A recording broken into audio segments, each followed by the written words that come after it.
It's a very brutal thing to say, but I'll just say it. Ideas have followers, followers do not have ideas. Yeah. Which is the problem, which will change. Mm-hmm. Which will change, because I am going to advocate for it. And in my friends, in my circle, I've already seeing happening that people are trying to think about what they're doing, what sort of leaders they're picking, what sort of which way they're headed in their life, what is right and wrong, now that all of this has been come upon us. But in that sense, when AI will take care of the things that are mundane, taking care of things that are, like accounting basically. Yeah. Things that are, that right now we just use manpower, but not a whole lot of intellect. Yeah. So when those things are taken out, people will be forced to think. Yes. And people who are not habitual thinkers, who do not have the habit of thinking anything, like thinking about themselves, how they look, what do they do with their life, where they're headed, what their plan is, what their backup plan is, stuff like that.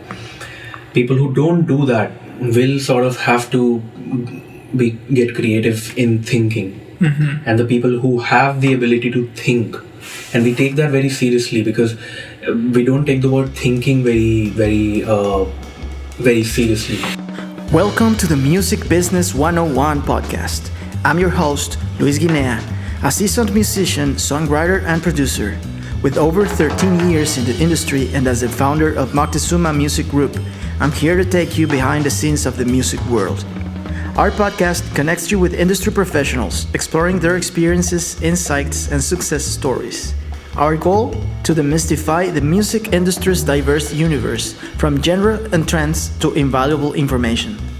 Whether you're an artist, a pro, or music enthusiast, join us to unlock the magic behind the melodies. Welcome to the Music Business 101 podcast.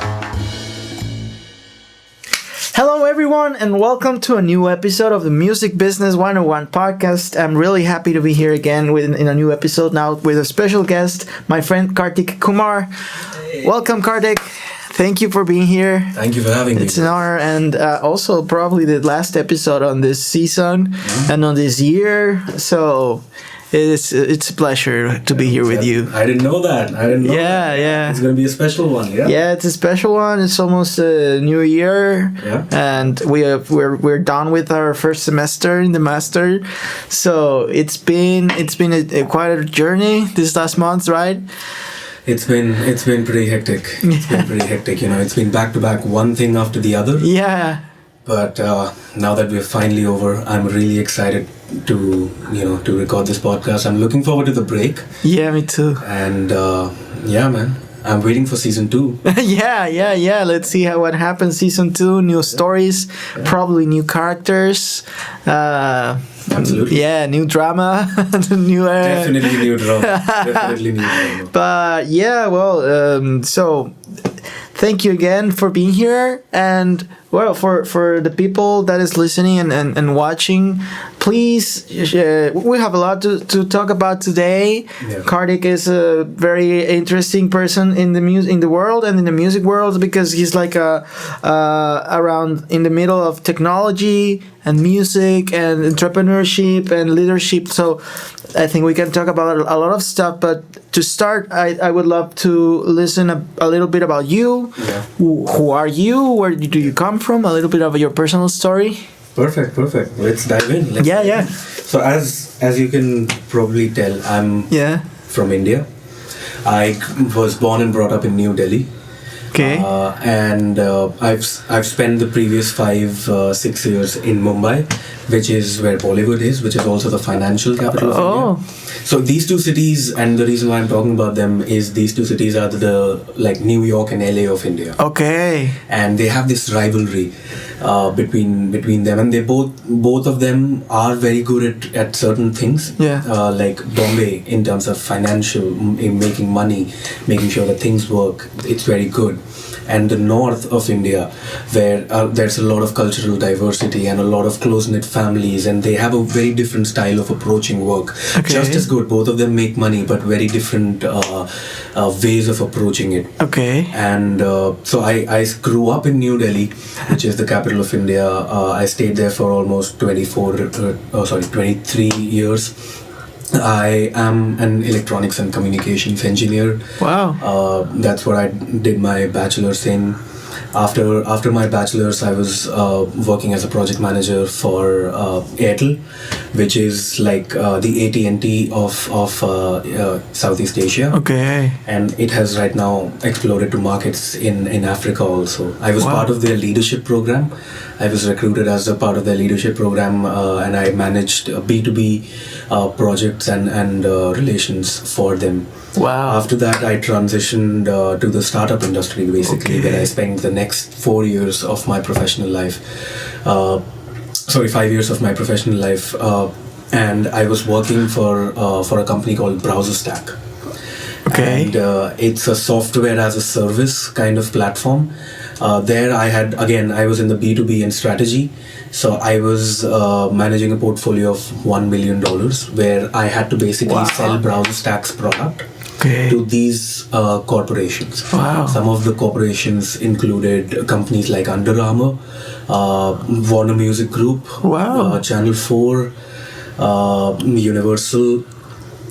These are some of the ones that are related to this. Okay. One of them that we were talking about was Atlassian. Yeah. I had a few other small companies like Etsy. Okay. Where you buy your art and craft from. It's really huge in the States. So at that point, I handled the US market. Okay. So in India, when I was working, I handled the India market in Airtel. The first time as a project manager, and after this, in the SaaS entrepreneurship space, I handled a portfolio where I managed companies in the States. Wow. So it's been an interesting journey. I was able to grow that portfolio by $1 million more. At the same time, after I had done that, I decided to take a break during the pandemic. I was like, it's been a lot. Yeah. And 4 or 5 months later, I was not working. I just bought a mic, bought an audio interface, set up my studio completely, and made it absolutely easy for me to say yes to making music and thinking creatively. So what I did is I hung up my guitars on the wall. I got 2 more guitars, got an audio interface, had it plugged in, got a screen and all of those things, everything that was necessary. Got a mic Shure SM57. I set up that, and I was like, all of this will be ready to go. All I have to do is just power up. Yeah.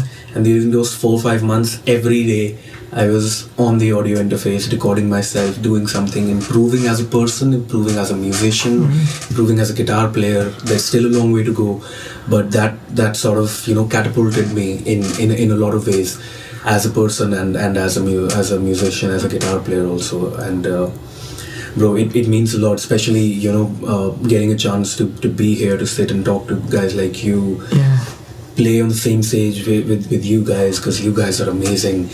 And it sometimes feels surreal for me. But to tie it back to what I was saying in my professional journey, that I took that 4 or 5 month break. And at a time when, after the pandemic, people in the tech sector were being fired, my CEO gave me a call and asked me to join back. Got a pretty decent joining bonus. And a contract that I had to serve for 1 year, which is why I delayed my Berklee thing. So I finished that. I finished that 1 year contract with them, and I applied to Berklee. I wanted to see where this journey takes me, because music and even entertainment, movies and music have been an essential part of me and my family growing up. And I've seen it heal a lot of my traumas, if I can say. I have seen it give me a lot of joy when I've been happy. It has given me so joy that in India there's a saying that I feel so much joy that I can almost cry. Wow. Yeah. So it has given me that, and it has obviously been that constant friend, that I've always had and sometimes not had. So I'm really interested to see where this next phase of my life takes me. I definitely have some business entrepreneurship ideas which I'm going to expand with Alex here. But right now everything is up in the air. But this is what has been so far. At the same time, I also come from an army background. My grandfather was with the army initially, and then he served with the police. I also went there for the Indian Air Force. I was there, and I had to come back because of some medical issues. But that sort of inherent discipline, that mentality, that is something that I try to carry with me everywhere I go. Wow. But long introduction, but that's a bit of it's great. Yeah, thank you. Yeah. It's a very good way to synthesize, I think, your story, your life story, your life journey. And as I said in the beginning, you're quite a interesting person. You have a lot of things in your background, and I think everything. It's really amazing how sometimes you can see things or paths that you cross in your life, or you take in or like makes you take, or life gets you in.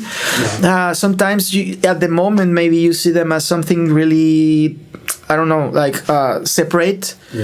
But then it all makes sense. Like everything matches, it merges. And then merges. It all comes together. Yeah. So it's really interesting how things are merging now for you, and maybe they will even more throughout the year. Thank you, or for the next years. And I'm also very curious, interested in seeing where does this takes you in music. And I think you have a lot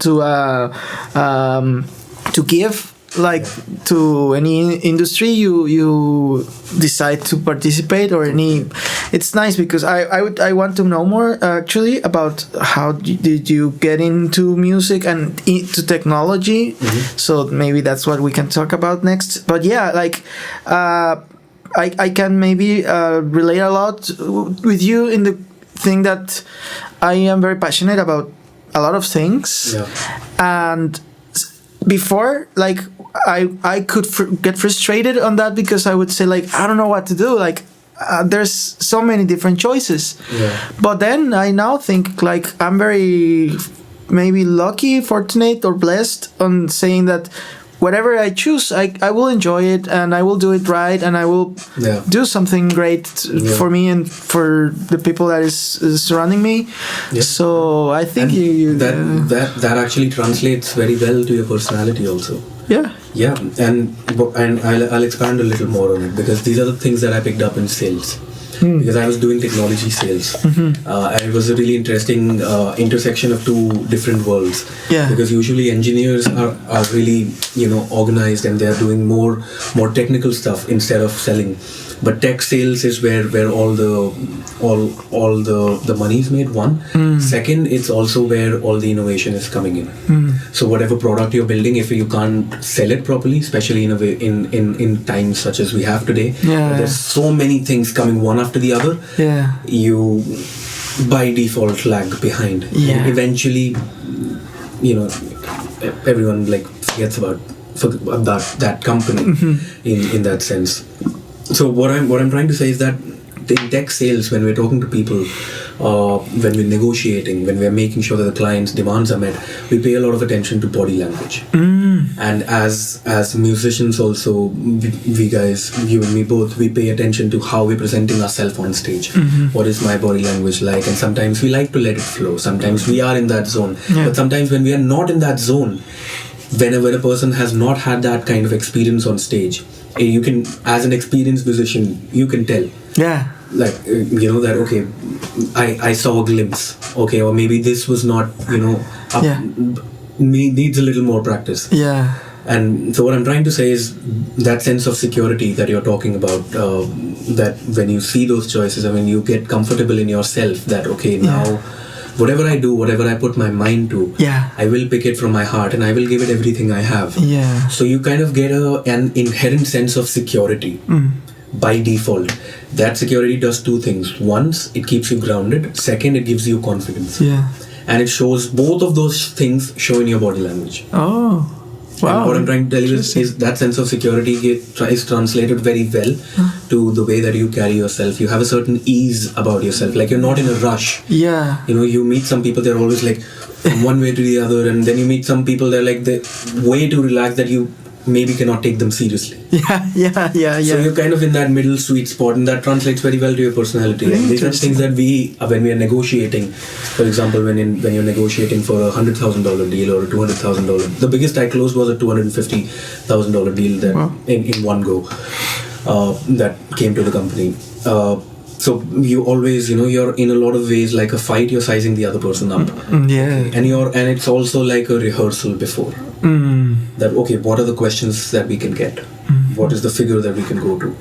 What is the place that what he would like? What is something that the other person that I can offer to, which is not money? Maybe I can advertise them on my website. Okay. This is an incentive. So you do all of that homework, and it's almost like you're executing a rehearsal perfectly. Yeah. So you've sized the other person up. You know what their personality is like. Interesting thing is you look at the feet instead of looking at the eyes. There's a certain way that the shoulders move when a person's nervous, because they're always like. Oh yeah. I can notice that. So these little things like this are things that I picked up in my career, and I had no formal education about them. Yeah. So I'm not an MBA. I'm just an engineer. And all of these things are not taught in my college, but I've always felt I had a natural knack for them. B, I was grateful enough to have such good mentors who helped me, and gave me those opportunities. But circling back to music, like we were talking about, it's a bit of a sad story, bro. Oh, okay. It's a bit of a guy sad story, and which you probably might be able to relate to. Yeah. Have you had a heartbreak ever? Of course, yeah, a lot of them. Amigo, so many of them, yeah. Many of them. Yeah, Bro, yeah. so my this wasn't my first heartbreak, yeah. but it was probably the first time that I felt like I had given myself up. And you never come back from those, like. Yeah. You know. Yes. There's a change. Oh, is it recording correctly? And it's not. Yeah, no. But I am seeing. Oh yeah. It's okay. Yeah, I think something just changes inside and breaks inside. It really breaks, and it defines a little bit. You, but go on. It's exactly like how you put it. It's one of those defining moments of my life. It's one of those stories that I'll be probably telling my grandchildren as an old man, like, how I started playing the guitar. Yeah. But so I was high school. I finished high school. I went to the I cleared the National Defense Academy entrance exam. That's how you become a cadet with the Indian Air Force, and you become an officer. Okay. I don't know. There was like 800,000 people that year who gave the exam. 5% made it. Wow. I was amongst those 5%. Wow. And even then, very few out of those 5% made after the medical. So that was where I was lacking, and it was something beyond my control. Yeah. So that happened. I had gotten into a very good, very prestigious Delhi College of Engineering, also known as NSIT in India. That is where I was going to study my engineering, because I had a good rank. Okay. At that time, how many? 15 million people gave the entrance exam. 1.5 million people gave the engineering entrance exam that year. And you have to rank in the first 100,000. Because there are a lot of people in India, and turns out a lot of intelligent people also. Yeah. See, from the age of 15 to 18, I did not have a childhood. I was always locked up in my house studying. Wow. Because it was calculus, it was physics, it was chemistry, it was organic chemistry. All of the things that I had to prepare for that entrance exam and for my final exams in the school. So I had did all of that, cleared the exams, got an engineering college, but I am of the opinion that I want to go to I want to serve my country, I want to wear the uniform, and I want to be in the Air Force. Be of that opinion very vocally. I go and I come out because of things beyond my control, like I told you, the medical thing. I had a girlfriend at that time. She ended up cheating on me. Oh. When I came back, I found out. and we broke up also. And when you are involved with a person for a decent amount of time, these things don't end up like that. Yeah. That breakup also stretches for the next 3 months. Yeah. And when you're young, you're stupid in a lot of ways. Yeah. So it stretches for 6 months. So you accumulate a lot of shit that you don't have to.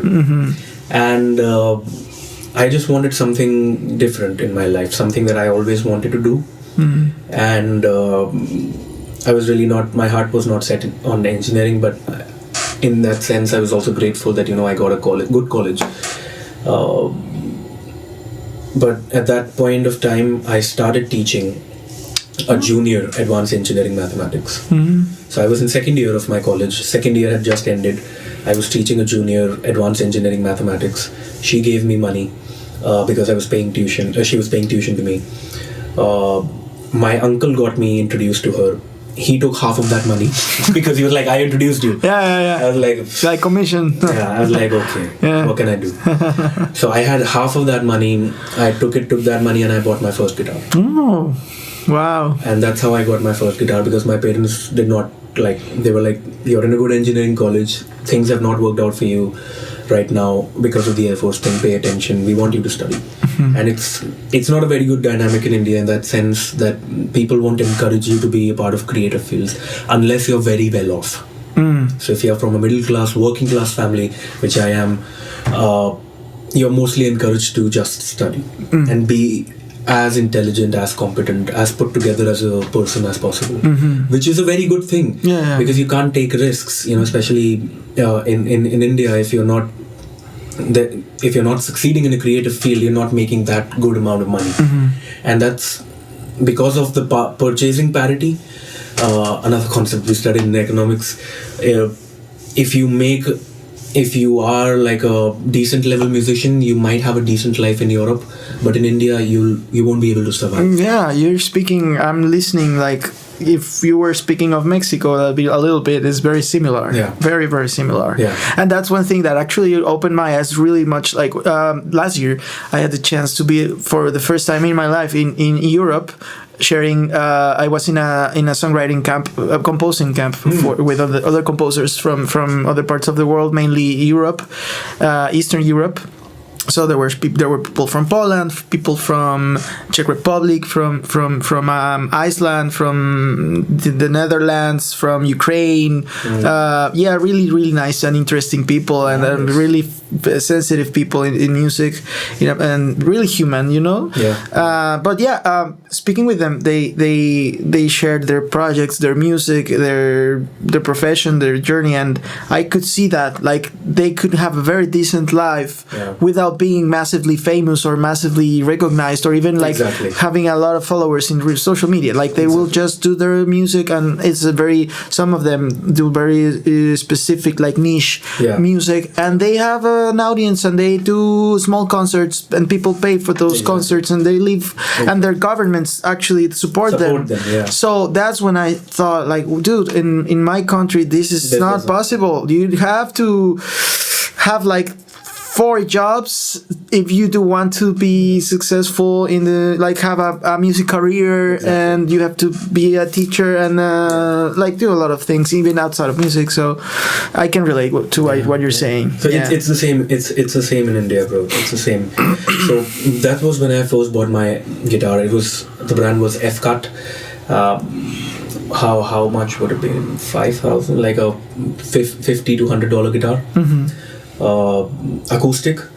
And 1 month later, so there was a guy who lived next to my room. So I stayed in a hostel in engineering college. I stayed in the hostel, and everyone had their own rooms. So, and I was on the top floor. So the guy next to me, he knew how to play guitar. And at that time I was like, oh dude, he knows how to play bar chords. Oh my god. He's playing, major sevenths. Oh my god. Wow. But so he showed me a little bit. He introduced me to some YouTube videos, and that's how I started out playing. And he showed me how to read guitar tabs. And 1 month later, he showed me a guitar video, and the title of the guitar video was World's Best Guitarist. And that was a Pakistani guy in Harvard playing flamenco. Wow. Wow. And weirdest of things. This is 2014 that I'm telling you. Oh, sorry, 2015. Makes no sense. And I am locked in. Okay. Something spoke to me. You were drawn, like... Okay. I'm not high. I'm not drunk. I'm still in college, we're just two guys. But I'm mind blown. I'm like, the guitar can produce that kind of sound? Yeah. I like that. I love that. Wow. And it was a piece called Gratitude, which he had written, Amin Tufani. And I was like, I want to play this. Wow. I was like, if I can play this, then I can play pretty much a lot of things on the guitar. If I have that kind of fluidity. And that's exactly what I worked on for the next 6 months. Wow. Just that. And so eventually I found out that what he was doing, what he was playing, the rhythm was rumba flamenco. Okay. The time was 3/4. He was 144 BPM, which is still fast. Yeah. But in flamenco standards, that's not as fast. Yeah. And he was also doing a mix of 3/4 Spanish guitar techniques. One was the rasgueado, one was the golpe, where you use your thumb on the bass strings, but you flick these fingers so that it hits the bottom 3 strings, and you do it very fast. Paco de Lucia used to do it. Okay. And he was doing the golpe, and he was doing the standard 7-note strum. Okay. Chaka chaka chaka chaka. Yeah. Okay. So I broke all of that down, and now I don't know how to write music. No. Now I don't know how to write guitar tabs. I'm like, what the fuck do I do? So I develop whatever comes to my mind. So I end up by default. It was very similar to a guitar tab because I had seen reference of those, and I was making 6 lines, and I was putting however I could remember it. Putting it to words using different A, B, X, Y, Z, relating it to them, and I'm just picking up on it one after the other, and I get to a stage where now each of those techniques, I have them down decent enough to put them all together. Okay. And that's how I started out with my music journey, if I would say. Yeah. Because when I bought the acoustic guitar, I was still playing, doing generic stuff. Yeah. Like I was very happy with the DCG change. I was like, okay, let's go. I can play 90% of the songs. Yeah. And I don't think that's a bad thing. I still go to those songs all the time. Yeah. But something wasn't clicking. But when I saw that video, I had to get a classical guitar. In India, I could not find a flamenco guitar. And we should get into reasons why also. I have some opinions on it. But I won a case study competition at a very reputable Delhi University college called Hansraj College. I got money. I bought a Yamaha C70. And I was like, now I can play. Because whenever I used to play, especially when I was doing the golpe like this, you could hurt yourself, right? Because this was bleeding all the time. Yeah, it's still strings, right? Exactly. Yeah. And there's a lot of flick. Yes. In the flamenco movements, especially with the thumb. So both of these, they used to bleed, and after a while they stopped bleeding also. But I could play with that, but it just wasn't. The warmth of the nylon is different. It's very different. Yeah. That's to answer your question, bro. So that's how I started out. Got my heart broken. Got back from the National Defense Academy selection. Got to know that my girlfriend was cheating on me. Taught a junior advanced engineering mathematics. Bought my first guitar. Wow. Saw somebody showed me a video of the world's best guitarist playing flamenco, and I was like, that's something that I want to be able to play. Wow. And that I had that same feeling with blues. I had that same feeling with gospel. Okay. Gospel, blues also, country, gospel mix, definitely with country and with flamenco. Yeah. Wow. And every now and then there's a Bollywood song that's like, oh, yes, very nice. And I'm like, I feel like I'm drawn to it. Yeah. If I'm talking to you, if I listen something good, again, I would get distracted. I would be like, what is that? What did he play? Yeah. What's that?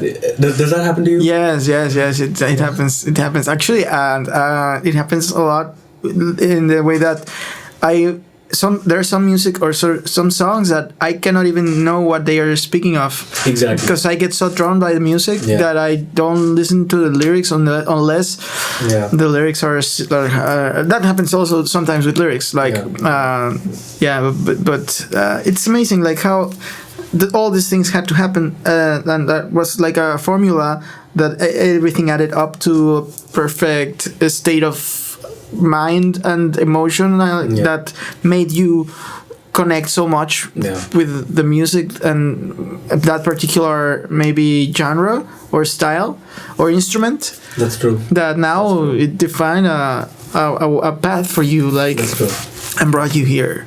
Exactly, because I'm one of those guys who wanted to come to Berklee, Valencia, and not Berklee, Boston. Because for me it was like, at least I get to Andalusia, Sevilla once in a while. Yes. I know I do rhythm really well. Maybe I can do rhythm with them. Yeah. You know? Yeah, because it's I have had the chance of being exposed to some flamenco in the last months, and definitely it's something you have to live, like go to the place where it was born and know the people, like the performers that they grew up on that, and in some way as a musician you kind of can envy them in the way that you can say I need to grow up in the place you grew up to be able to maybe like feel it and perform it the way you would do it, because it's part of you, but I knew you would get it. yeah, because that's the same with blues, exactly. And that's the same with Mexican music, and that's the same with like every genre probably.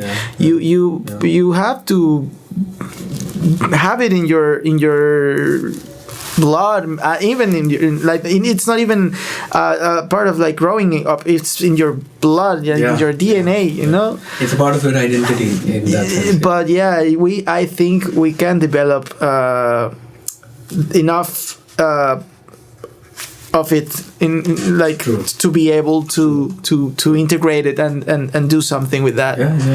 I mean, do you know flamenco originated from India? No, actually not.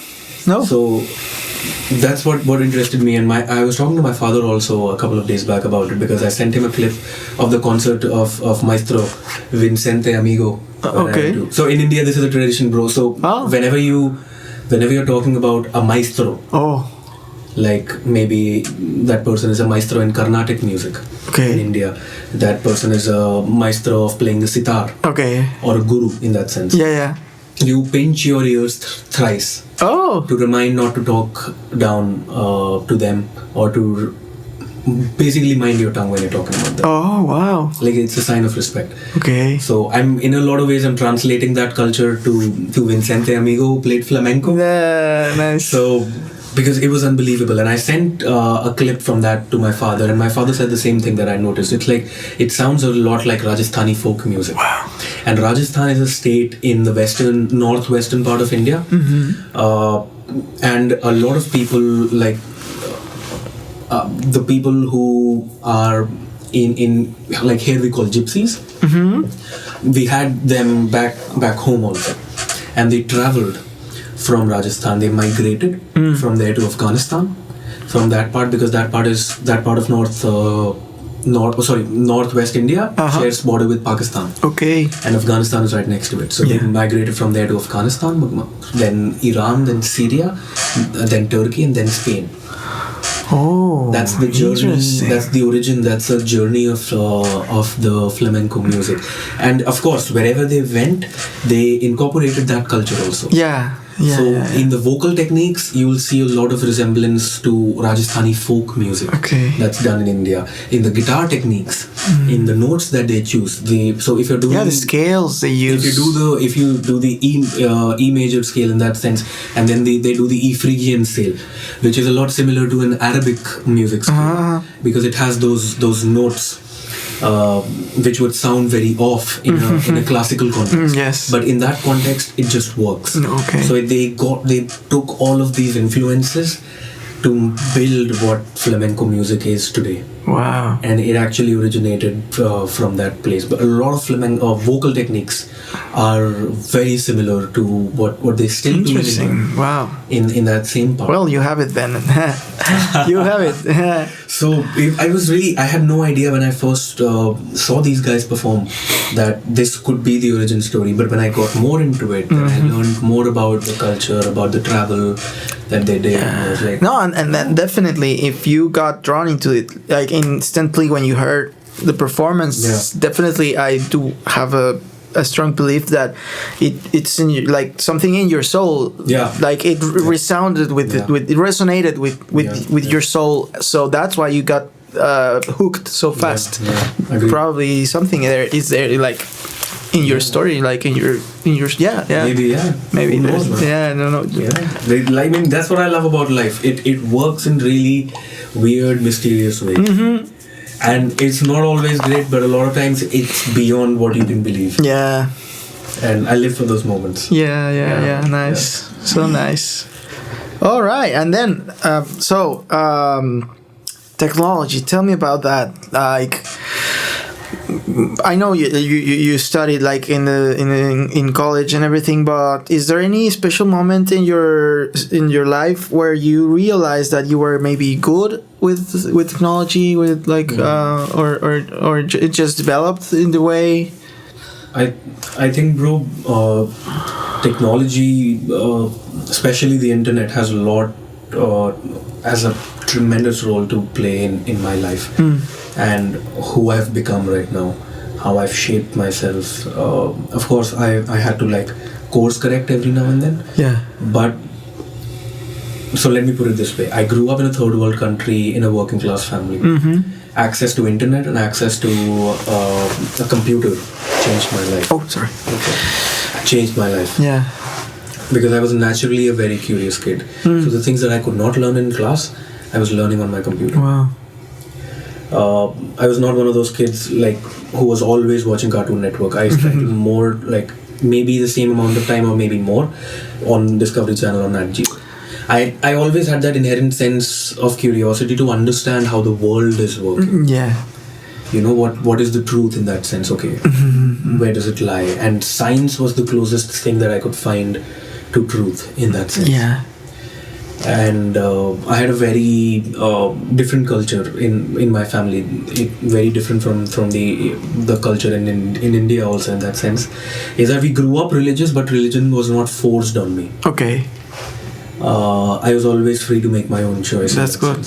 That's very and nice. my father wanted me to critique it. My mother also in that sense. My mother wanted me to obey more, but my father and my grandfather especially, they were like, why don't you critique it? Yeah, like question it, you know? Yeah. So dinner table conversations were always social science or philosophy or politics. Amazing. And they weren't always, and perspective because I'm talking about 2004, 2005. Okay. I was very young, 10, 11 maybe at that time. And my father used to watch TV channels from across the border. By that I mean from Pakistan. Okay. And my father was like, and I was like, why are you watching this? And my father would always be like, perspective. Yeah, of course. They say, I'm trying to see how the people might be perceiving this news or what happened in India, because they show it differently in different countries. Yeah, claro. Especially when in these two countries where there's always been some or the other conflict. And so that was really interesting to grow up like that, because these are things that my friends could not ever relate to, because nobody did that in their house. Everyone was, doing what they were taught. Yeah. Or exposing themselves to the things that maybe were in general like pop culture. So in that sense, I was always on my computer whenever it would break down, because I was always like fragmenting the memory, like having one part of the RAM of my computer run on Linux, the other part we call it partitioning, the other part running on Windows XP. I was always doing that, and sometimes when you do that a lot of times, and you format your hard disk a lot of times, it used to develop things called bad sectors, and then eventually your hard disk, it does not work. Okay. And I was on the internet all the time, so I would get a lot of viruses. So my computer was always breaking. My father was really mad, so it was always on me to fix it. Yeah. So in that way, that was my first relationship with technology, and how I basically made it a part of me. And when I went to college, I studied with some unbelievably intelligent people. Like, bro, I'm not even exaggerating, and I know this because there were like 3 Kartiks in my class. I was the dumbest Kartik. I'm not joking. No, really. Like, and one Kartik was 3 years younger, and he was super intelligent. Wow. That's good. Imagine to be that smart, to get in between, be in that kind of atmosphere, in that kind of college, and be 3 years younger. Wow. Yeah. So I studied with some remarkably intelligent people, and I saw them become experts overnight. That's what we used to do it. Like, if we're studying before the exams, talking to each other and sharing ideas, and everyone is just doing barter, teaching each other. And by the morning, we know everything. Wow. So that was how my relationship with technology developed, and sort of how it evolved. Yeah. By being in that space, by having those conversations, like, I'm learning more about music by having conversations with you. Yeah. By having conversations with other students from MPTI, maybe with CPPD. Yeah. And that's kind of how my relationship evolved with technology, by having those conversations in engineering college with those different people who had different ideas, who came from different worlds.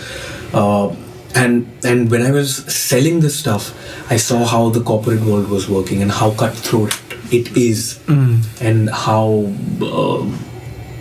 in my opinion, it's not headed in the right direction. In a lot of ways, with the whole ChatGPT thing, with the whole AI thing, because again, there's one more race where everyone is like, I have to be ahead. I have to be ahead. I'll use this. I'll do that. So, and especially after the recession, it has also become, a lot more. Let's just say it has become a lot more toxic. It has become a lot more, intrusive of your personal time. Because especially back home in India, there's a lot of people that are getting fired. I was kind enough to have a life where my CEO hired me back at that time when people were getting fired, because I was able to do a good job, close more than $1 million for the company.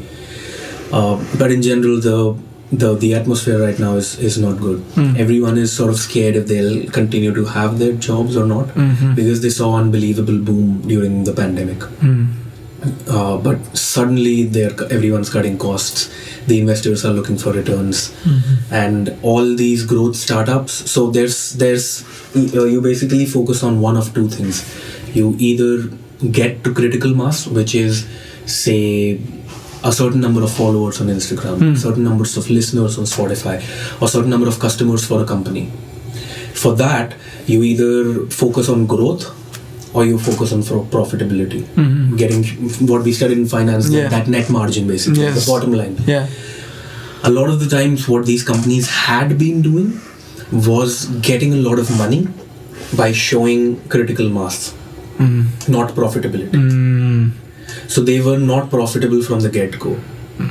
And because they wanted to get to critical mass, because they wanted to have that user base, they would continually expand. Like Spotify. Exactly. Yeah. Exactly. And VCs would look at it and give them money. All of that reached its peak during the pandemic.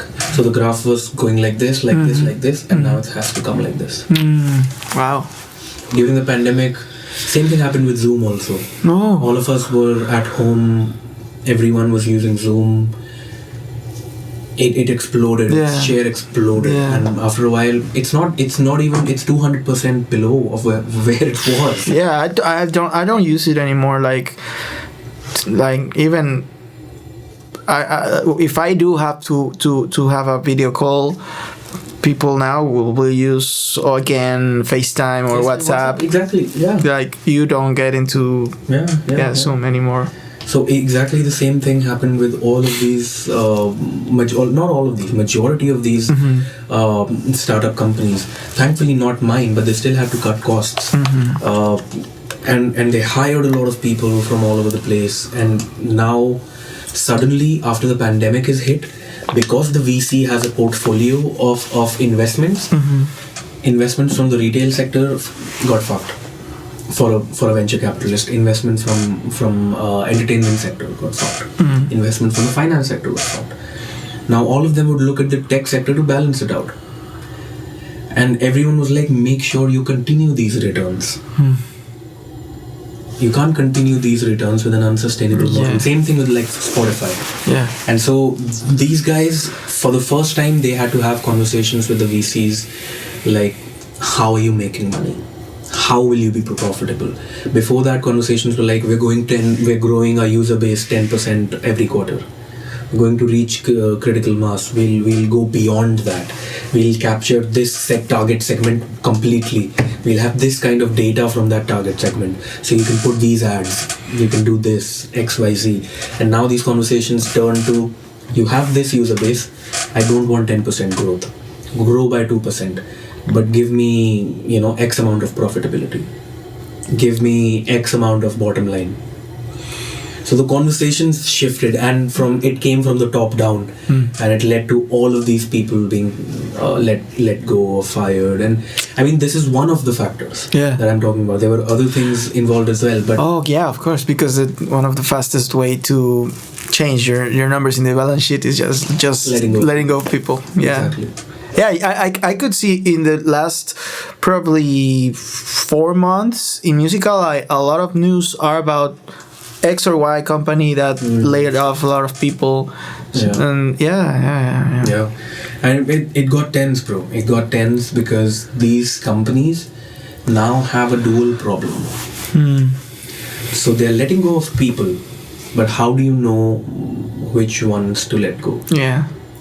In my case, in sales, there's a very straightforward parameter. If you're hitting your targets, you're good. If you're not, even if you might be an amazing person, it's not up to the mark. It's very black and white in that sense. Which makes it sort of, I would say competitive, but at the same time, it's also very clear. Like the rules of the game are very clear.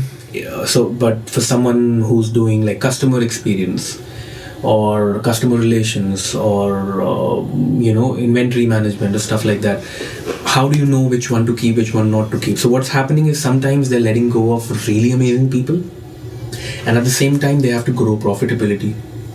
So you cannot do it without amazing people. So they're trying to find a middle ground between these two right now, and it's a really interesting time to do case studies, and I keep coming across these case studies from or YouTube videos from Harvard Business Review or Big Think, these things that I follow, and like it's a really interesting time to be in that sector. But I had a lot of stuff going on in my personal life. I lost 3 people during the pandemic from my family. So I just decided to take some time, come to Berklee, see what the music space is about, and maybe use all of that context or knowledge that I've gathered in the tech space to do something, that is of value to people in the music industry. Interesting. Lots happening. Lots of Well, I think for everyone, but it's good. I think it's in a certain way. Of course, out of a crisis, there's always a lot of chaos and a lot of change and a lot of adaptation. And part of that adaptation is taking new opportunities, doing new things. Like even that might mean going to another country, exploring a new sector like music. But I think in these scenarios and in these stages where everything is so like unstable, there's also really good opportunities to develop new strengths, new things, and in the upcoming years, it's gonna be interesting what happens. So and even more like because music and technology, they've been always like hand to hand. Exactly. But definitely this new, we're living, I would say, a new age, like a new age, the born of a new age in music and in technology and in probably the way we do business.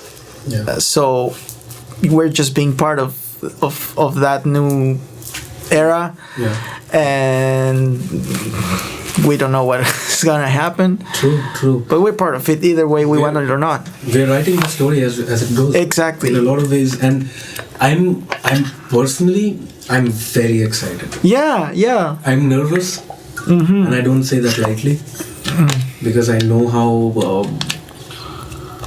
I know what's going on in a lot of ways in that sense, how these companies function, how it goes down.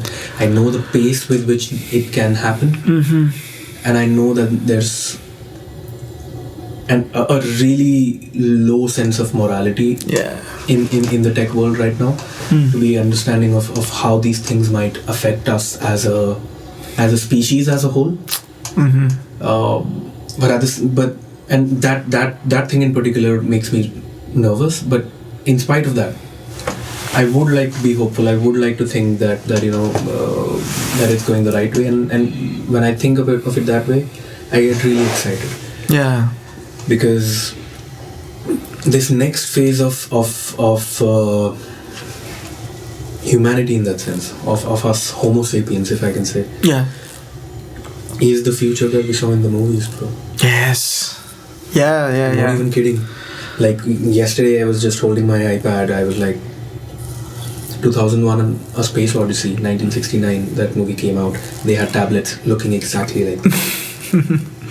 So, and it's a question of, it's like a chicken and egg question. Who came up with which? Was the tablet influenced by that, or were they predicting the future? So, and there's also like this conspiracy theories that maybe these things already exist, but the humanity is not ready to have them. So they, like the people that is controlling everything, they just give us this things through movies, so we are exposed to them, and when they come out, then it's not weird. We don't freak out, Exactly. I don't know if that's true or not, but like, sometimes it makes sense for me. Like that's how. So you know the book the Da Vinci Code by Dan Brown? Yeah. In the Da Vinci Code, when he's talking about Mary Magdalene and how she has red hair, he gives a lot of examples of pop culture, of the Disney mermaid who also had red hair. And he sort of connects these dots, and there's a very good line. I don't remember the line, pardon me, but what that line essentially translates to is that these clues have been left by writers or thinkers since the beginning of time. And I think pop culture does that. So I wouldn't dismiss that thought. You're definitely onto something. And these are the things that we're exploring in economics. That okay, this author wrote this Taylor Swift or Wolfpack did this. What are the ramifications of it in the real world? How does it affect sociologically speaking? We are exploring Swifties as a fandom. We are exploring how the fans of Wolfpack or a Taylor Swift, how that audience is different from each other. So it does translate to that, and I think these things, like 2001: A Space Odyssey, was the very first conversation that a creative movie, like in a creative field, we had at that mass scale. I mean, we had things before that, but in a visual context, how it might happen. Because at the end of the movie, AI ends up killing the astronauts, and of course that's something that can happen. I will not entirely dismiss it. Of course. I will not entirely dismiss it, because I sometimes find ChatGPT acting up. When I give it very specific instructions and I do it for the next 100 prompts. Now I'm sitting with GPT for 2 hours, 3 hours. In the beginning, like this time 1 year ago, it would act up like crazy. It would end up giving responses that would actually make you slightly uncomfortable. So our response is like, I'm only a robot, but if you want things to be done a certain way, I can, and it would list out 3 different options of how it can bypass its own security protocol. Wow. You just had to push it far enough. Wow. And they've evolved these guidelines now. Yeah. They've evolved these guidelines. They've put in a lot of, red tape. They've put in a lot of checks. Like 2-3 days back, I was trying to create, using GPT, an image for the E20 that we're doing. Yeah. It was my responsibility to take care of the production for that Berklee concert. So I was generating images using DALL-E and ChatGPT, and now they've introduced copyright things. So we came up with an idea of having technology represented as Steve Jobs holding the iPod, and Miles Davis doing the concert. Oh. And what is E20? It's just a mixture of these two. Yeah. Because we talk about cutting edge technology, and we do a cutting edge technology enforced concert at the end with people like MPTI and CPPD participate. Nice. And in this case, this year we are doing the theme, which is the state of flow. And Steve Jobs when he's presenting, or Miles Davis when he's performing, both are in that state of flow, where their skill level and the challenge level is at that perfect intersection. It's a state of flow. So I try to create that image. You know what GPT told me? Like, it's not concerning, but I'm telling you how these things are evolving. Yeah. It told me that because of copyright restrictions and laws recently enforced, I cannot give you create you that image. Wow. So I had to find a way around it. So these things are evolving now. They are putting regulations around it. Now they're putting these kind of image restrictions as well. So you cannot use anyone else's facial features or perceptions for your monetary interest. Basically, things that we cover in copyright law. Yes. Yeah. So I was very happy to see that, because 1 year earlier I had this experience that I was talking to you about. But I'm actually excited where this is headed. We are in the future. Especially, you will see a lot of things in the bioengineering world, because they will use AI and they will use machine learning. They will to make these things really fine-tuned. So people with using prosthetics, anyone who's had their arm cut off or a leg cut off, these things are going to evolve really well. You'll see a lot of development in new neuroscience as well, and they'll use artificial intelligence, because these chips are really small. Like I designed a microprocessor as my final project in engineering college, and microprocessor is basically equivalent to the RAM of a computer. Yeah. That processes the information. That I created a 32-bit Atmega 32. I used it to create a 32-bit microprocessor, and these things process information way fast. And now that has also been surpassed, bro, to 100 times more. So they are processing information really fast. But what a lot of people don't know is, and what I want to highlight is, what do we mean by that? The processing information, okay, but why do we need to process so much information? Do you have any questions around it? What do you think? What does that mean to you? Do you ever come across that question? No, I don't. I haven't. What they mean, bro, by that is like, if I were to create your face in a computer, if I were to render your face using a facial recognition technology, what it will do is it'll take different spots on your face. It'll take a front shot, side shot. Yeah. And the more data that I can feed the computer about your face, it could be these 3 shots, it'll still render something. Oh, yeah. But if I feed it more data, more videos, more pictures in different contexts, with a cap, with a glass, maybe you playing the guitar, maybe you smiling this time, maybe you angry this time. It will condense all of this information, and it will create an even better, more lifelike output. Oh, yeah. So why do we need more data? So that we can compare it across different spectrums. Yeah. So for example, when an AI has to give an answer, and you ask it to compare it across different spectrums, it will need more processing power. So if we have to, for a prosthetic limb, you have to make sure that you understand the workings of the bone, the muscle, the ligament. That's a lot of data. Yeah. That's a lot of information. Okay. The reason we've not been able to succeed in all of these technologies is not because we are stupid. Yeah. As a species, as technology. It's because we did not have the processing power, my friend. It's interesting because while you're explaining this to me, I can relate it to my area of expertise. I would say like music and more than music, sound. Yeah. And it's interesting how, like, for example, the way we are able to listen today to really high quality sound is because we have more powerful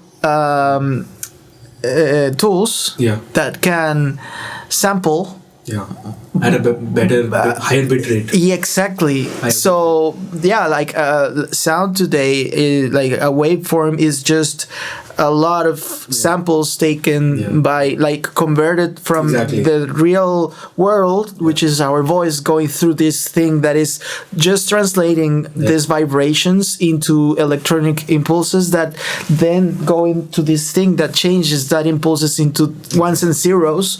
But the thing is here, the thing that is very interesting is that nowadays the digital world is not it's very close to the analog world, like the real world. You can see a curve, but if you zoom in the curve, it's not a curve, it's just a lot of dots that are squares like this that can, if you zoom out, be similar to the curve, but so this is maybe what you're saying, like you understood it, bro. The more dots I have, the more close I can be to the actual, the higher the resolution. Exactly, because maybe 30 years ago I could just put one dot here, and one dot here, so it's like a Z. Exactly. And I cannot have any more, but now I can have more dots, so I can have the curve. Exactly. So the more, as you said, information, or the more dots we can have, the more we can simulate reality.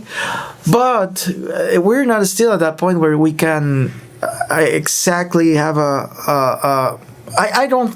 This is a very personal, or like what would I say, risky declaration, I will say, but or this is something like can be for a debate. Like, can we at some point be able to simulate or recreate reality? Like, I don't think so. And this is also like a very it's a lot of philosophical and spiritual, like there's a lot of in this conversation.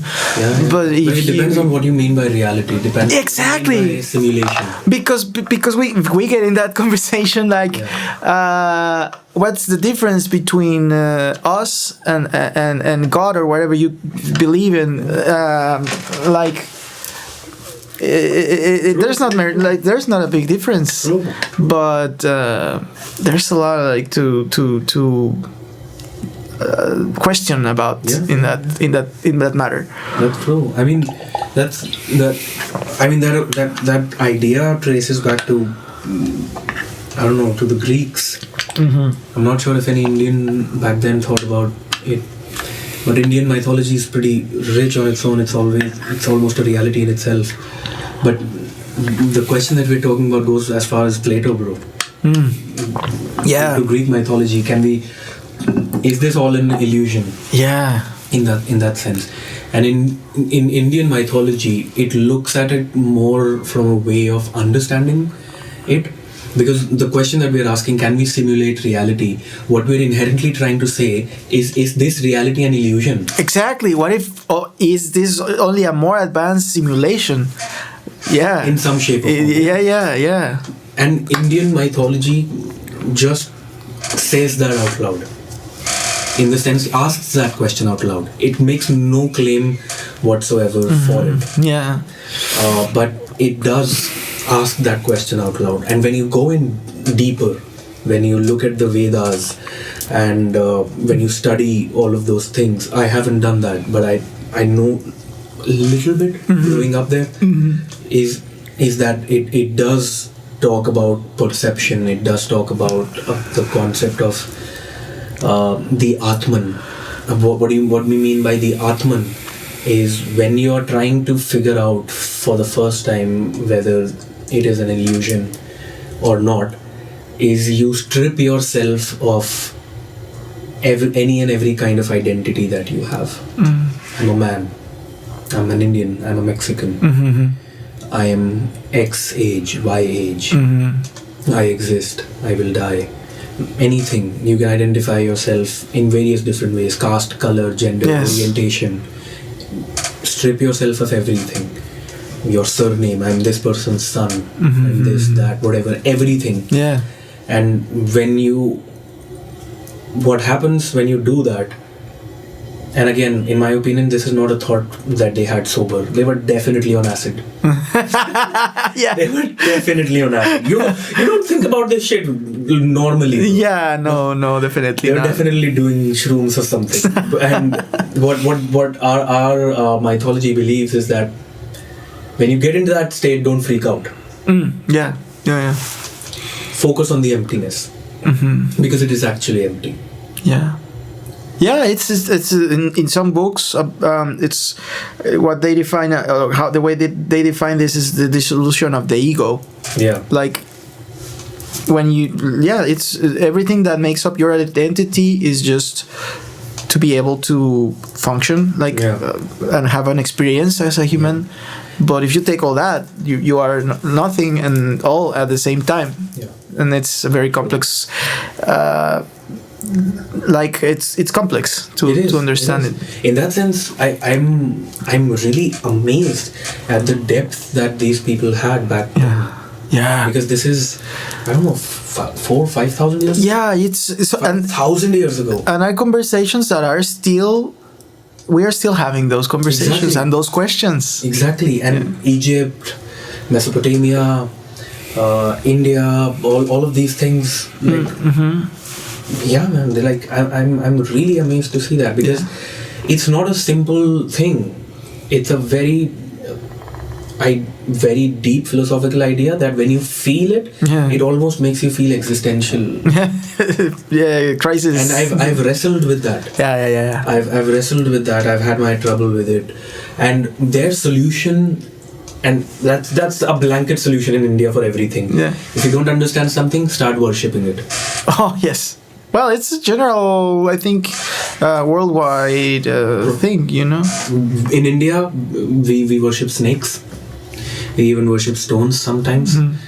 Not like I'm giving you in several different parts. Everyone has a different thing, but we worship snakes, and snakes, especially in Abrahamic religions, are considered what tempted Eve. So not a very not a symbol worth worshipping in that sense. Yeah. But in India, we worship snakes. Our holy trinity, Brahma, Vishnu, Mahesh, Shiva, whose son was named after Kartik, had the snake around his neck. So that close of a relationship. So they sort of twisted everything in a way that if you don't understand something, if you're afraid of something, worship it. So when you give it that kind of respect, when you understand it that well, you kind of stop being afraid of it. And the concept of Atman, when they call that emptiness as the Atman. And so it's a meditative state. You focus on that emptiness, you worship it. Yeah, well, at the same time, I think it's also maybe something starts like at some point in any belief system. Sometimes when it's passed on so many generations, some generations, or in a point, you lose the significant and like you only, for example, like the snakes. In some cultures, the snake is also a symbol of a representation of like the energy and like how energy and reality materializes. Like for some pre-Hispanic cultures, for example, Mexico, the snake is also a very important symbol. There is also God. Like that is there's a lot of snakes in the Aztec cities. Yeah. But they represented the sun rays coming into Earth and creating life. But then at some point it might get lost, and you might just think that the snake is literally the snake. So sometimes then you just relate the symbol itself and forget about what it symbolized. And that happens with religions a lot. Like they take literally the symbols, but there's a lot of behind the symbol that is just forgotten. So I love to talk to you more on this, bro, because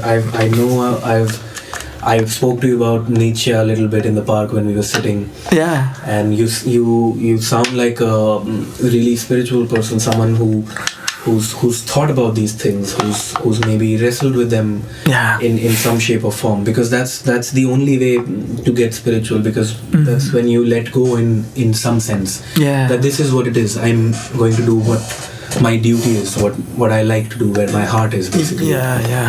So I would love to hear what your take is on this. How was your journey in this respect? We have to definitely have a conversation on that, because it's been quite a journey. But well, coming back to music and tech, so maybe I don't know how much time I've been, because we could be speaking like for hours about these topics, but maybe to come back a little bit about the matters of the podcast now, like music and business and technology. Maybe can you share a bit more about the most important insights you've had, like in the last, you've already shared about what you see is happening and might happen, but maybe what might interest you in the next years, or any specific area of interest that you have right now, part of AI Bro, this is one of the best things that has happened to me coming to Berklee. Is I've been exposed to an entire industry, and I mean that for the creative industry, not just the music industry, and definitely for the music industry, but from a creative industry standpoint, is that I am able to see how these people are like gearing up for the battle. Because everyone at least in the music industry, is proceeding with caution right now. Because they've had this when Napster came in, the entire industry got disrupted, everything went sideways, and all of them are like geared up for the battle. And I really like seeing that. They are having conversations about it, they're talking about it. I have been given a chance to be here. Emilio, all of those people saw something, they selected, and I was having this conversation with Cliff also. He was like, and Teresa also, that copyright law is going to evolve a lot. Definitely. And one indicator that I saw was OpenAI, the company that made ChatGPT, and Google both having these regulations around it. So usually what happens is US comes up with an idea, Silicon Valley, India makes it, Europe regulates it. So all that ideation, innovation comes, the workforce, manpower, intelligence comes from India. Europe has that intellectual ability to regulate it. We've been seeing trends since 2019 where they've been putting up regulations, where they find a $150 million fine was Apple had to pay to the European Union for some data privacy regulations that they had violated. So they've picked up on those things. What happened at Brexit? What happened? So let's start with the Trump election. Let's start with Brexit, because both of these things and the whole thing with Cambridge Analytica that happened, Europe was paying attention. They made a mistake, but they were paying attention, and since then they've made active efforts to regulate these things. We don't see them happen because there's just too much volume of content out there. But they are putting in the efforts. Right now, one thing to look out to, and one thing that will happen, is the copyright law will evolve much, much more. Because right now it's not just your voice, it's your physical likeness that can be manipulated. Yes, and actually, it's interesting because my CE is about that. Yeah. Actually, you take the entrepreneurship concentration. Me too. Nice. Me too. I think we will collaborate in many ways. Yeah. But my CE is about that. I will tell you about after the program. I don't want to give spoilers and on that because it's developing. It's still I'm developing like the concept of it, and I sent the proposal, and Emilian got excited about it and everything. But I have still to sit down with my advisor, but we'll talk about that. Sure. But yeah, I definitely think that people like us, we are getting involved with these new things. It depends a lot on us, on the outcomes maybe. True. And how we use this to improve the industry and create interesting things for us and for humanity. And as Cliff says, it's about being a maker and not a taker. I don't fear technology or artificial intelligence. I don't actually feel how do you say I forgot the word in English, threatened of I don't know, being replaced, or because now I on the contrary, I feel excited, as you said, to be part of a change and a new era. And I think that actually the people that is going to survive, if you want to put it that way, is people that can, I don't know, think. Yes, think. Yeah. Bro, in today's day, it's a very brutal thing to say, but I'll just say it. Ideas have followers do not have ideas. Yeah. Which is the problem, which will change. Which will change, because I am going to advocate for it, and in my friends, in my circle, I've already seeing happening that people are trying to think about what they're doing, what sort of leaders they're picking, what sort of which way they're headed in their life, what is right and wrong, now that all of this has been come upon us. But in that sense, when AI will take care of the things that are mundane, taking care of things that are like accounting, basically, things that are that right now we just use manpower but not a whole lot of intellect. So when those things are taken out, people will be forced to think. Yes. And people who are not habitual thinkers, who do not have the habit of thinking anything, like thinking about themselves, how they look, what do they do with their life, where they're headed, what their plan is, what their backup plan is, stuff like that. People who don't do that will sort of have to get creative in thinking. And the people who have the ability to think, and we take that very seriously, because we don't take the word thinking very seriously. Thinking is an exercise. Thinking burns calories. It really does burn calories. When you think, you burn calories. When you process information, you burn calories. And people don't know how to think also. And that's one of the things that I really feel is going to happen, and I agree with you with that, is that people are not thinking right now. And if there's one takeaway that you can have, bro, is that whoever is thinking right now, and it could be right or wrong, there will be opportunities. Exactly. We are going towards a world where we will create, or at least try and create, more opportunities. But if someone is not thinking or does not know how to think, will not be able to, let's just say, survive.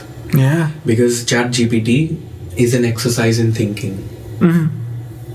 So and a lot of people have had the same reaction that JK had 2 days back. Jedi had the same reaction, and a few others who were who've seen me use it.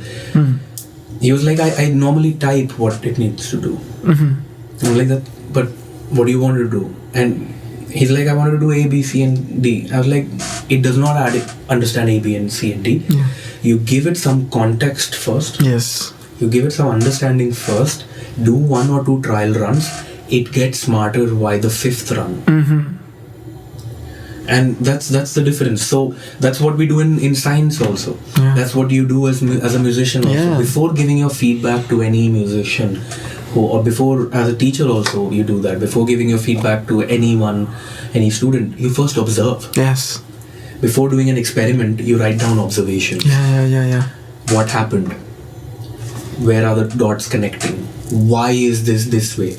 Yeah. Then you come up with a hypothesis. Mm-hmm. Then you come up with a conclusion. And that's an exercise in thinking. You cannot think without observing. Yeah. First you observe, then you think about it, then you mull over it, and then you come up with a conclusion, then you counter that conclusion, then a better way, then a better process evolves. Yeah. And that's what thinking is. Yes, definitely. And it's It's not a straight way that, okay, now I'm going to sit and I'm going to think about, I don't know, butterflies. Yeah. That's just daydreaming. Yes, that's not thinking. yes. That's daydreaming.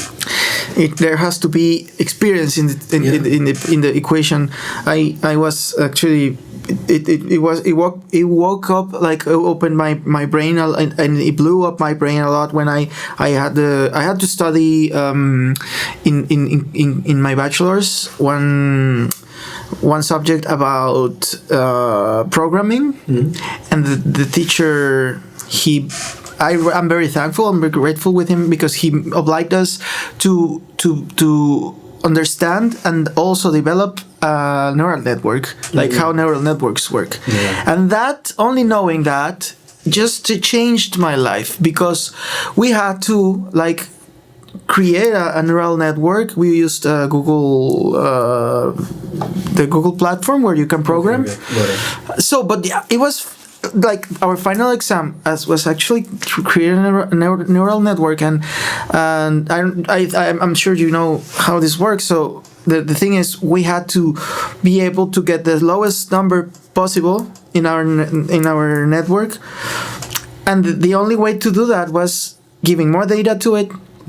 And do the right number of iterations. Yeah. But then I could develop relate this to human experience. It's like that. You just do something and learn from it, and then the more you do, the more you learn, and the more information, the more you study, the more you know about something, the more data you have, the more you can feed. The more you feed your mind with, the more. Yeah, so it's like you're saying, like, all this is data and going back and forth and do iterations and reiterations until you get an outcome that works. Exactly, bro. And which is why I think people who are able to think and execute have always dominated the world, but right now, the way that things will shape up, the people who are able to think clearly and put things into perspective for themselves, it's a massive must-have. Because right now, you and I, we can sit here, we can pull up any AI tool right now, we can create a software. You don't even have to know coding. But if you don't know how to think, what are you going to make? Yeah, exactly. And I'm not saying product. You can come up with an idea. You can say that I'm going to create the next Uber for this. Yeah. I'm going to create the next, Spotify, but for this, or in this industry. How does that app look? How does that translate to what problem does it solve? And when you are able to think like that, you have the resources right here to make it happen. So doing has never been easier. No, yeah.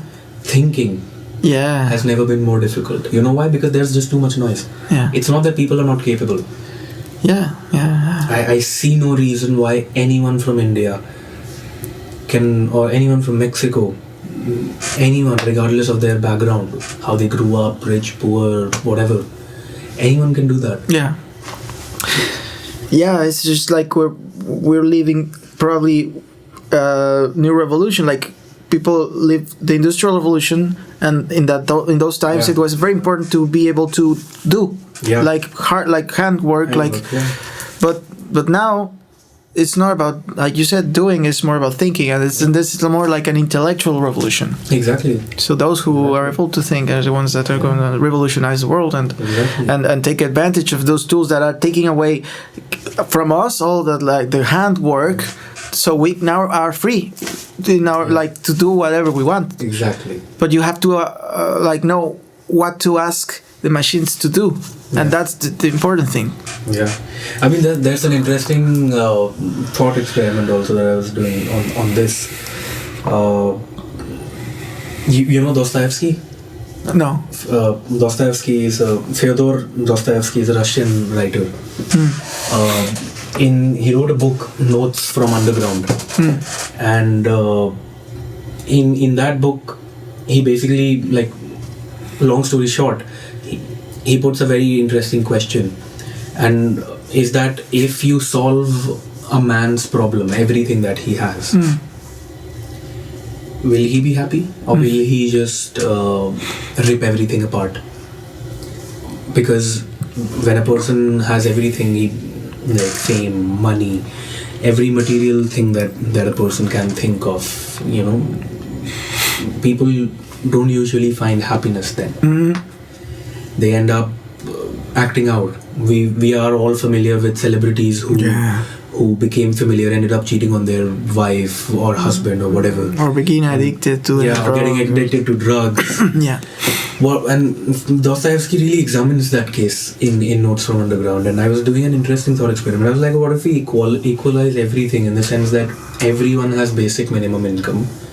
Government has taken care of things. There are still rich and poor people. I cannot change that. But I wanted to keep this thought experiment not a utopian experiment, like fairly real. So I was like, okay, what if everyone has that?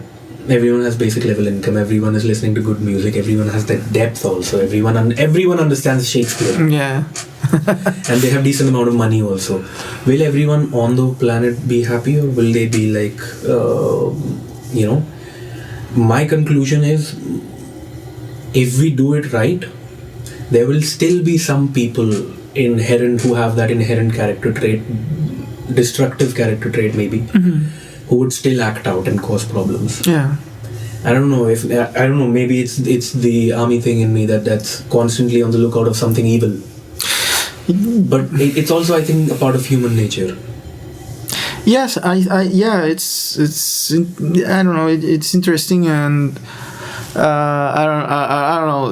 It's food for thought. Yeah. Food for thought. You wouldn't know until you do it. Yeah. That's the point of doing an experiment. Yes. But definitely, there is a very, like, everything is polarity. Everything is like, to be able to have a balance, there has to be definitely two sides of everything. So for happiness to exist, there has to be unhappiness. And we will probably, as part of our human experience, the thing that gives sense to existing is just having something to solve, probably. Or like we need something to solve. We need a problem to solve. If there is no, then there's no meaning in I don't know. That's what I think. I agree with you, bro. I think we're all looking for that sense of fulfillment. And when we work on a project, when we work on a problem in that sense, for example, something that you work with your parents, like doing something with your dad, or doing something with a girlfriend, as for that matter, like putting furniture together. Yeah, exactly. There's people that, like, they how do you say this? They rip apart the motorcycle or a car just to build it up again. It's like, why? Why would you do that? Just because I feel right. I'm like, and it's different for every person, and that's what makes us unique. And in that sense, humanity gives me hope. Especially coming here, talking to people here, and seeing everyone's journey, seeing everyone's struggle. Those of the ones who've been kind enough to talk to me about it. it's just so humbling. It humbles me to see that, okay, I'm not alone, you know. Yeah. Everyone, like, again, regardless of caste, color, gender, creed, orientation, sexuality, everyone has had their fair share of struggles. Yeah, but I really I don't know, I think you are very brave in a way that not, or maybe the word is like wise, in the way that you constantly expose or move to places where you are not maybe, like when you said I was the third Kartik, like the dumbest Kartik, and I remembered of a phrase I saw in social media that said, if you are in the room, if you are the smartest person in the room, you're in the wrong room. So this that you have done throughout all your life, probably, like being surrounded by people you consider better than you in some areas, like in the army, for example, or then in music, or then in technology, or then in any intellectual way, because there's definitely in all areas people we can learn from, who we can learn from. And when you are not afraid, or your ego is like not in the level where you feel threatened because that person is smarter than me, or that person is stronger than me, or more talented than me, when you are actually in the other way, that I can learn from this person, or I can also I have something that person can learn from me. And this ambience where we are, everyone I think is like that. We all certainly are people, special people, because we were chosen, we were selected from a very high number of applicants to be here, and they saw something, and just the fact of being here is generating a lot of evolution for everyone. Exactly. I love how you put it. It's being in that room itself is generating a lot of evolution in my personality, in how I see things, how I perceive the world. You know, we're touching a bit upon the army thing, bro. One thing I picked up from my grandfather and all my friends, like one of my friends is a fighter pilot right now, one of my friends is an artillery officer, and all of these, like, we used to go running together as cadets. So I sometimes I miss them, but I would do anything for those men, anything, and I know they do the same thing for me. But I learned few attributes about conducting yourself, about how you carry yourself, about who you are as a person, and it comes from a very secure place. And the reason that it came from a very secure place is because of professional competence. Like, if you're negotiating, you know what you're doing. If you're closing a deal, if you're talking to a customer, you know what you're doing. If you're playing a song, it has changes, maybe a little too many, you've practiced enough, you know what you're doing. Your band is only as strongest as your weakest member. It's true. And I just related, this is a saying that they have in the army also, that your platoon is only as strongest as your weakest line of defense. And that works in a band also, in a band context, in a company context, that works everywhere. So, and that, I don't think you can be a leader unless you have professional competence. And a lot of people think that they get their leadership references from a movie or from a TV show or things like that. And while that's not entirely wrong, they have to understand that these aspects are exaggerated because they have to serve the masses, because it's a movie. It's a product made. It is serving an audience. That's not exactly how it goes down.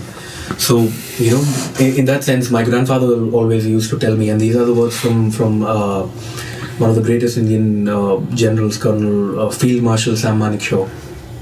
And he used to say that to be in a leadership position, to call yourself a leader, first of all, you cannot be a self-proclaimed leader. You're a manager. It's your team that makes you a leader. It's a team that calls you a leader. It's a team that builds you up. That is number one first. And then he says that the very first aspect of leadership is professional competence. whatever you're doing can be in any field. And you may be a sound mixer and engineer, but you do better job than an AI can ever do. Because your ear is that trained. Yeah. You're that proficient. You've had those many number of hours. That 10,000 hour concept. Yeah. First is professional competence. Second, and that's my favorite one, is courage. Moral courage and physical courage. Now, physical courage makes more sense in the context of the army, but in the world that we're living in right now, I think, my personal opinion, most of the shit that has went down, that we think, and we all know as people, we're all smart people here. The ones who are listening also, bro. I know your audience in that sense.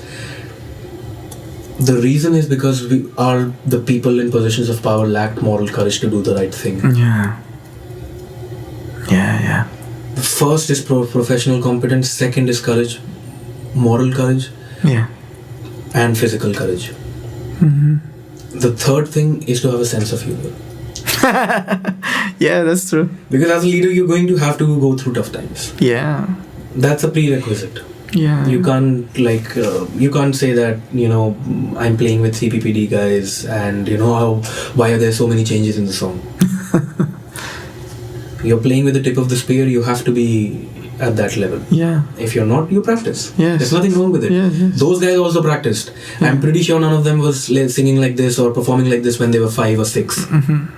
Everyone has practiced. Everyone puts in the work. Of course, there's a difference. Some of us are gifted naturally. I'm not going to dismiss that. But at the same time, when you're doing hard things, or when you're making sure that your group, your team, the people that you're working with are doing hard things, you have to have a sense of humor. Yeah. You have to have that, be a little brat about it. Pull a person's leg, but not in a way that pulls them down. Yeah. It's always punching up kind of humor. Yeah. And the final thing, bro, is to make sure that you trust your team. You trust your team in the sense like you are the bass player I've chosen. My skill is choosing the right bass player. My skill is not. I'm talking about me right now. Yeah. My skill is choosing the right bass player. My skill is not playing the bass. Yeah, of course. That's what I've learned. That's how I succeeded as a salesperson. People think that selling is exaggerating. Yeah. That question, sell me this pen. Yeah. What do you do? Like if you have to think about something, what do you do if I ask you sell a pen? Me? Yeah. Well, I'm not trying to put you on the spot. I would say, could you please sign this card for me? Yeah. And then you would say, oh, I don't have a pen. Yeah. I saw the movie. Supply and demand. Supply and demand. But what we would normally do as salespeople, what we learn is you ask the person, are you looking for a pen? Of course. Yeah. Do you need a pen? What you created is a need. Yeah. And then you also created the demand. So the reason why I was successful is because I chose the right clients. Oh. I had a portfolio of $1 million and that had 40 clients. Not every client I closed a deal with. But there were certain I knew would need like a signature example will need my product. So that is very important. So my skill is not knowing how to play the bass. My skill is knowing which bass player to choose. And that might not always mean that I need the most proficient bass player. Yeah. Oh, yeah. That might not always mean that I need a bass player who can play jazz or can do a walking bass. It depends on the context. Of course. Yeah. So it's like knowing how to conduct the orchestra. That's the skill, bro. So in terms of leadership, bro, number one absolute must have is professional competence, whichever field you do in, whatever you do. Second is courage, moral and physical. For me, physical courage also matters. That's why I'm including it.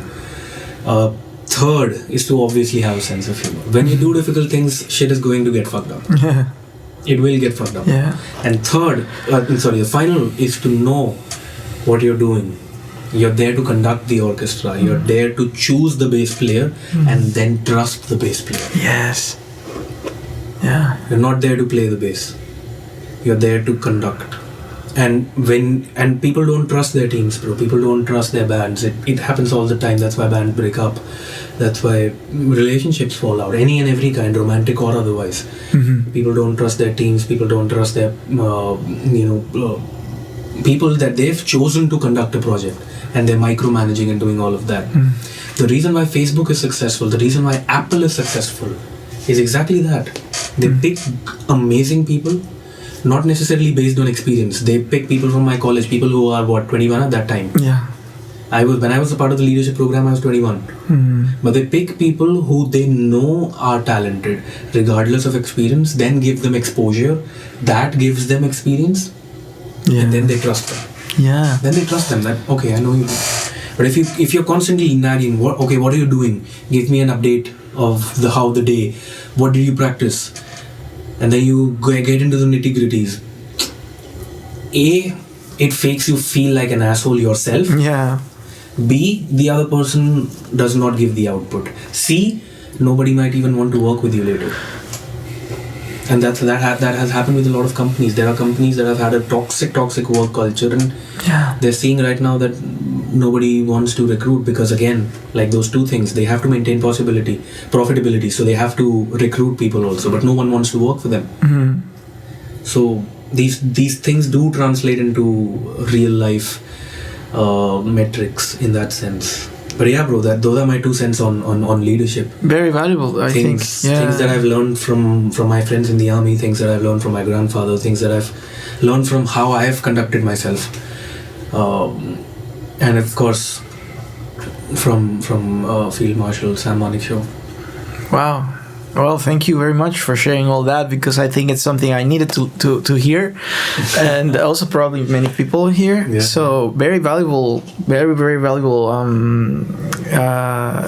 tips, or like no, it's more than tips. It's like very valuable information. Now you give these 3-4 things to a person who can think. Yeah, he'll be a leader. Yeah. And it makes sense if you translate all this to any leader, any famous company starter like Steve Jobs, or like you can see those traits. You can see it definitely. Like when I read Steve Jobs' biography, he sold the first Mac computer without like having them actually built, and then he sold like I don't know, like 100 of them, being totally confident that he had them, and like I can deliver them in Monday, and then he went back to his friends and they guys.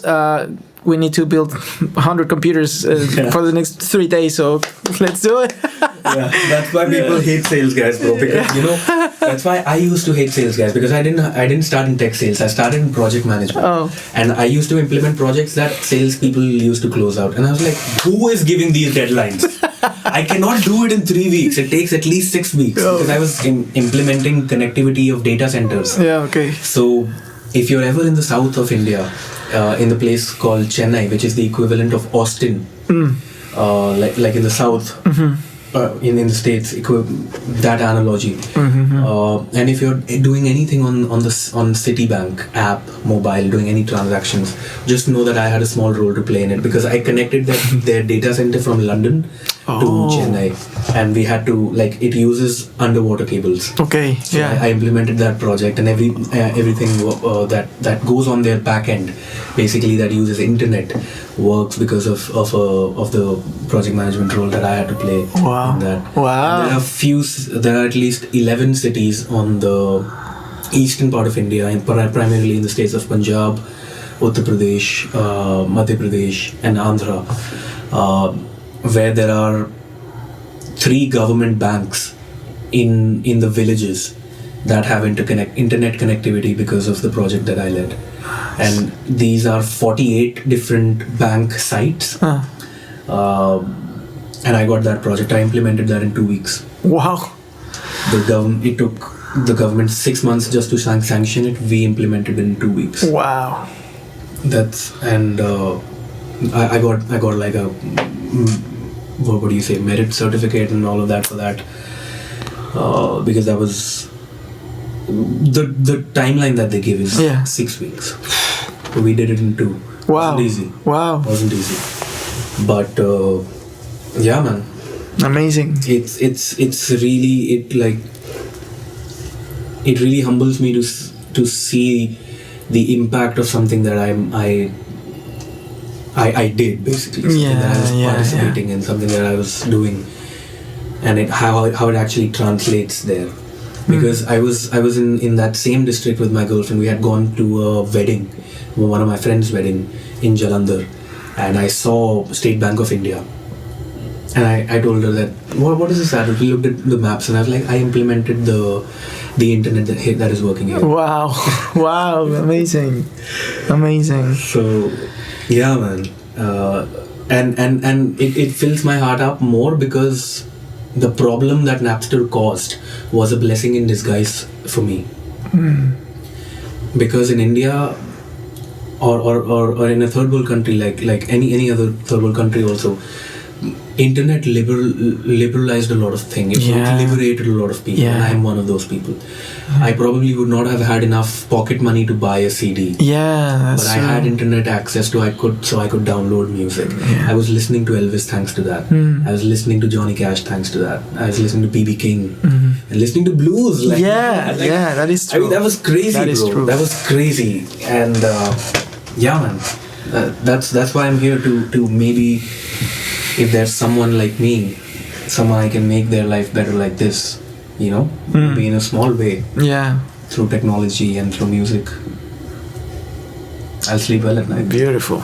Well, I think it's a very I like the way you think, and I relate to that, and it's been a great conversation actually. So thank you very much. I think I don't know if there's anything before saying goodbye and wrapping up this episode. Anything special you would like to mention or share? I would first of all like to thank you. Oh yeah, no. Thank you so much. And I've seen your previous episodes, bro. I'm really happy to be here. I saw Matthias's episode. I saw that story that you put. I saw it with Malika also. I'm happy that I'm talking to you. Yeah. And small plug, I have to plug my travel page, the LMH. So whenever you're putting it out, if we can have something together, I'd really love that. And if you guys whoever is listening, I have a small travel page with my girlfriend. It's called the DLMH Folks. Okay. Yeah. Sure. And we put out travel content. We're right now traveling Europe. Great. Spain, Germany, all of those places. And hopefully whoever sees it likes it. Yeah, please go and follow. Well, how can they find it? It's called at the DLMH Folks. Okay, I will put it in the description also, so you can just go there and click. But yeah, and also your music. Do you have any music outside? I do have some music, but I'm starting to reinvent my identity as an artist now that I'm here. Great. So I will be releasing more music. There are 2 songs that I'm working on. One of them you've heard. Yeah. There's another one that I'm working on. But stay tuned. A lot of that stuff will be out by 13th of February.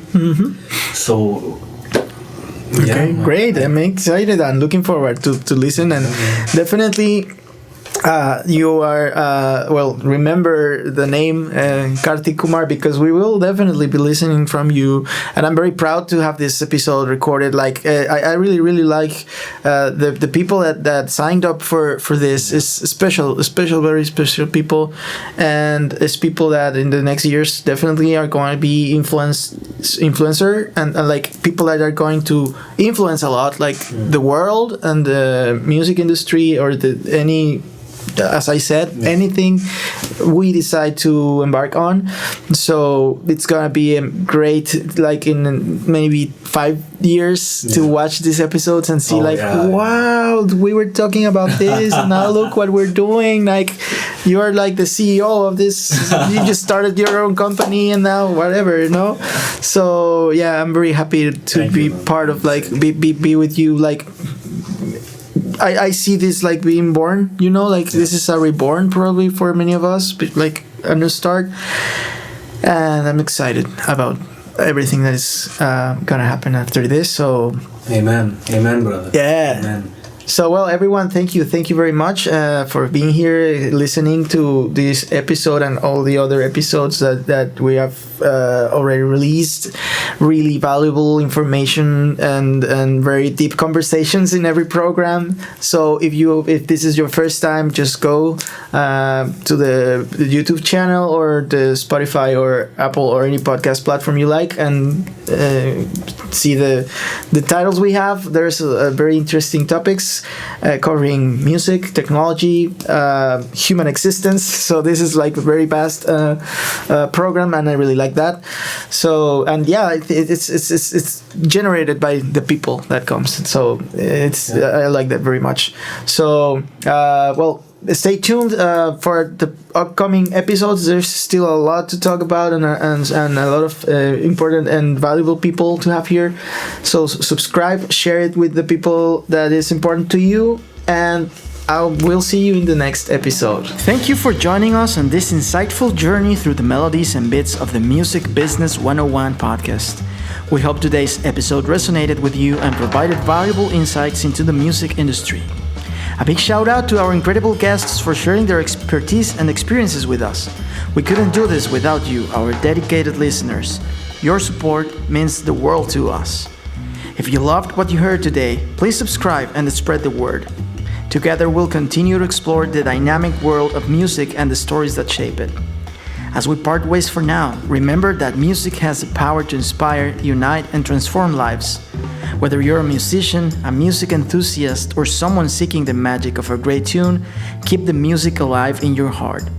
Stay tuned for more fantastic episodes with industry leaders and creative minds. Until next time, this is Luis Guinea signing off. Keep the music playing, and we'll catch you in the next episode. Thank you and farewell.